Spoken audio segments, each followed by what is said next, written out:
कर्जत तालुक्यातील चिकनपाडा या गावाच्या बाहेर असलेल्या पोशीरपाडा येथे तिघांची हत्या करण्यात आली आहे। पती पत्नी आणि एक लहान मुलाचा खून करण्यात आला असून या प्रकरणी संशयित म्हणून मृत तरुणाच्या भावाला ताब्यात घेण्यात आले। तर विवाहित महिला ही 7 महिन्यांची गरोदर असून त्या आरोग्य विभागात आशा सेविका म्हणून कार्यरत होत्या। घरात गणपती बाप्पाची प्रतिष्ठापना झालेली असतानाच मध्यरात्री तिघांचे खून झाल्याने कर्जत तालुका हादरलाय। नेरळ कळंब राज्य मार्गावर रस्त्यावर चिकनपाडा हे मुस्लिम बहुल गाव असून या गावाला लागून पोशीरपाडा हे हिंदूंची लहानशी वस्ती आहे। त्या ठिकाणी 15 वर्षांपूर्वी कळंब जवळील बोरगाव येथील जैतू पाटील यांनी जमीन खरेदी केली होती आणि त्याच ठिकाणी घर बांधून ते कुटुंब राहू लागले। जैतू पाटील यांच्या मदन आणि हनुमंत या दोन्ही मुलांची लग्ने देखील चिकनपाडामधील पोशीरपाडा येथील घरी झाली आहेत। 13 वर्षांपूर्वी जैतू पाटील यांच्या मोठ्या मुलाचं मदन पाटील यांचे लग्न झाल्यानंतर जैतू पाटील हे आपल्या पत्नीसह बोरगाव येथे राहायला गेले।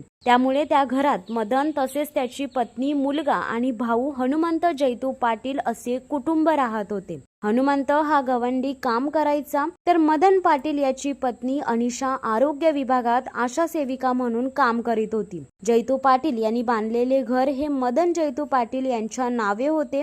त्यामुळे वडिलांनी बांधलेल्या घराचा अर्धा भाग आपल्या नावावर करून देण्यात यावा यासाठी हनुमंत हा आपला भाऊ मदन सोबत सातत्याने वाद घालत होता। यावर्षी त्यांच्या घरात पहिल्यांदा गणपती बाप्पाचे आगमन झाले होते। मात्र हनुमंत जैतू पाटील यांनी आपल्या पत्नीला माहेरी भडवळ येथे पाठवून दिले होते। 7 सप्टेंबरला त्या दोन्ही भावांमध्ये वाद झाल्याचे बोलले जात होते। सकाळी 10 वाजता नेरळ कळंब रस्त्यावरील नाल्यात विवेक मदन पाटील या 10 वर्षाच्या मुलाचा मृतदेह आढळून आला। स्थानिकांनी त्यानंतर त्या मुलाच्या आईबाबाची चौकशी करण्यास सुरुवात केली असता त्याच नाल्यात अनिशा मदन पाटील यांचा मृतदेह सापडला। त्यानंतर ग्रामस्थांनी कुटुंबाच्या घराकडे धाव घेतली। घरी गेल्यावर सर्वांना धक्का बसला आणि घरात मदन जैतू पाटील यांचा मृतदेह रक्ताच्या थारोळ्यात आढळून आला। तोपर्यंत नेरळ पोलीस तेथे पोहोचले होते। घटनास्थळी काही वेळाने पोलीस उपअधीक्षक धुळदेव टेले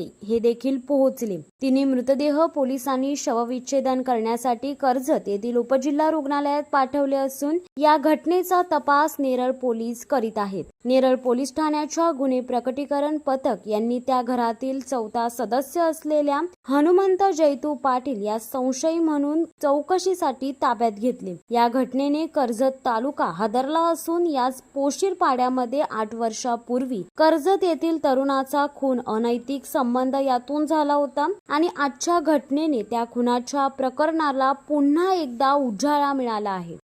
शिवसत्ता टाइम्ससाठी संदेश साळुंके, नेरळ। दे धडक बेधडक वृत्त देणाऱ्या आपल्या शिवसत्ता टाइम्स न्यूज चॅनलला लाल बटन दाबून सबस्क्राईब करा आणि बेल आयकॉनला क्लिक करायला विसरू नका।